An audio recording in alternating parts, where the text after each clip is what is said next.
हाँ बच्चों, इस सेशन में हम लोग एक्सरसाइज 13.1 के कुछ ऐसे प्रॉब्लम्स देखेंगे जिनको सॉल्व एग्जाम्पल में जिनका नहीं दिया है। इनमें देखिए क्वेश्चन नंबर 23। तो इसमें हमारा फंक्शन इस तरह से डिफाइंड है, f x is equals to 2x plus 3 when x is less than or equal to 0 and fx is equals to 3 in bracket x plus 1 when x is greater than 0। इस condition में हमको दो limits निकालनी है, limit of f x when x tends to 0 and another is limit of f x when x tends to 1। मतलब कि दो part हैं एक तरह से क्वेश्चन के।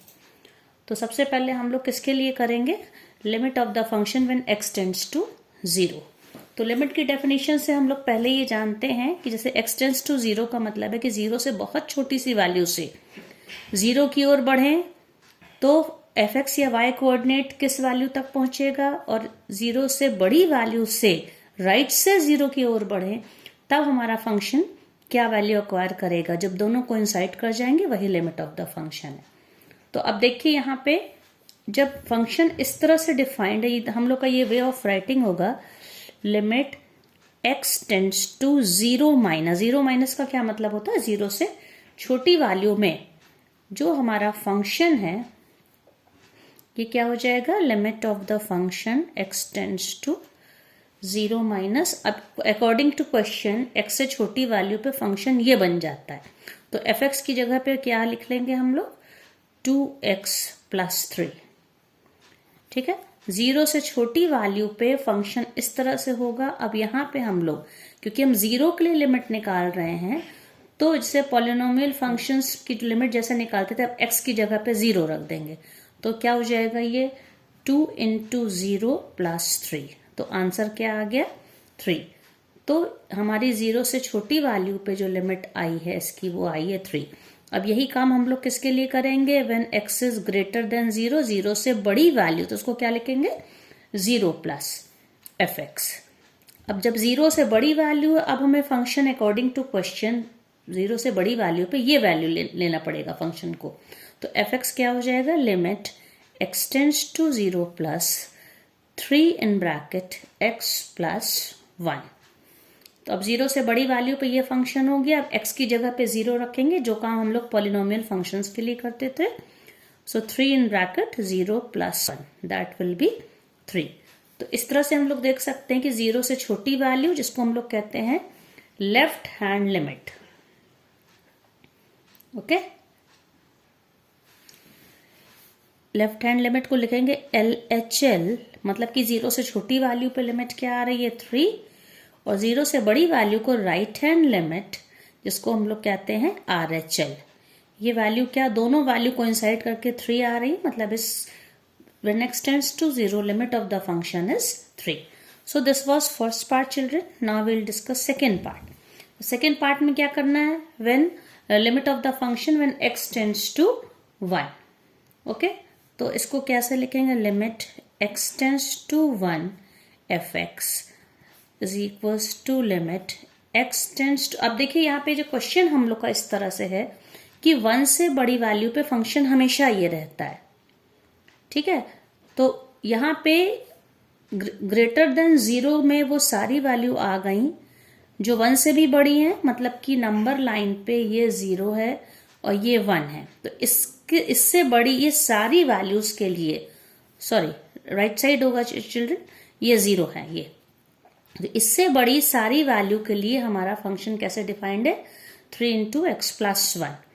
तो चाहे अब हमें, और लिमिट हमेशा नेबरहुड में लेती, मतलब 1 से बहुत ही छोटी वैल्यू और 1 से बहुत ही थोड़ी सी बड़ी वैल्यू, दोनों पे यही फंक्शन होगा। क्योंकि ये अगर ये वाला 1 से छोटी वैल्यू पे ये नहीं ले, क्योंकि ये 0 से छोटी वैल्यू है और हमें 1 से बस थोड़ा सा छोटा करके वैल्यू को 1 की ओर अप्रोच करना है। तो इसलिए यहाँ पे जब x टेंड्स टू 1 के लिए लिमिट निकालेंगे, दोनों ही कंडीशन में हमारा यही एफ एक्स इसी तरह से डिफाइंड होगा, that is 3 in bracket x plus 1। अब यहाँ पे x की जगह 1 रख दीजिए, लाइक पॉलिनोमियल फंक्शन जो हम लोग पहले भी कर चुके हैं, 3 इन ब्रैकेट 1 प्लस 1। तो क्या हो जाएगा, 3 इंटू 2 दैट इज 6। तो सेकेंड पार्ट के लिए लिमिट का हम लोग का आंसर क्या आ गया, 6। अब इसके बाद हम लोग क्वेश्चन नंबर 26 देखते हैं। क्वेश्चन नंबर 26 क्या है कि अगर हमारा फंक्शन एफ एक्स इस तरह से डिफाइंड है, f x is equals to mod of x upon x when x is not equal to 0 and is equals to 0 when x is equals to 0। ये तब इसमें देखिए, अब इसमें ये पूछा गया है कि इस फंक्शन की लिमिट एग्जिस्ट करती है कि नहीं। तो इसमें भी वही काम करेंगे। x is not equal to 0 का मतलब दो चीजें हो गई कि या तो वैल्यू 0 से छोटी हो तब भी फंक्शन ऐसे ही डिफाइंड है, और 0 से बड़ी वैल्यू पर भी फंक्शन डिफाइंड है। एक मिनट, सॉरी बच्चों, मॉड इधर लगा है इस क्वेश्चन में। ये जो क्वेश्चन है f x is equals to x upon mod of x, ये हम लोग का 26th क्वेश्चन है। ठीक है, तो ये क्या हो जाएगा, when x is not equal to 0 and the function f x is 0 when x is equals to 0।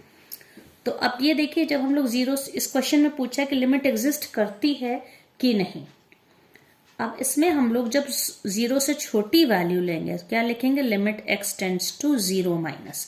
अब मॉड फंक्शन के बारे में पहले हम याद कर लें कि मॉड x जो होता है, मॉड ऑफ x होता है, ये कैसे क्या होता है, ये x होता है when x is greater than और इक्वल टू 0, और मॉड ऑफ x हमेशा माइनस एक्स बन जाता है when x is less than 0।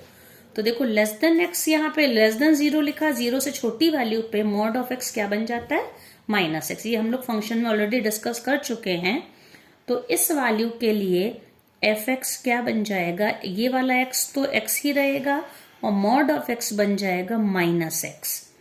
तो इससे हमको क्या वैल्यू मिल जाएगी, ये वैल्यू -1, x और x कैंसिल हो गया, -1। इसी तरह से जब हम लोग दूसरी वैल्यू लेंगे, limit x tends to 0 plus, मतलब 0 से बड़ी वैल्यू के लिए जो फंक्शन है।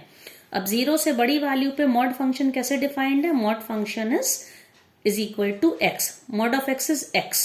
तो ये क्या हो जाएगा, एफ एक्स हो जाएगा x अपॉन, ये x तो कॉपी किया, और मॉड ऑफ x की जगह पे हम लोग क्या लिखेंगे, सिर्फ x। तो x अपॉन x बिकम्स 1। तो आप देखिए 0 से छोटी वैल्यू पे फंक्शन की वैल्यू -1, लिमिट आ रही -1, और 0 से बड़ी वैल्यू पे लिमिट क्या आ रही है, +1। तो हम कह सकते हैं left hand limit is not equal to right hand limit, so we can say limit of the function does not exist. तो इस तरह के क्वेश्चंस में लिमिट एग्जिस्ट करेगी ही नहीं, क्योंकि because left hand limit is not same as right hand limit.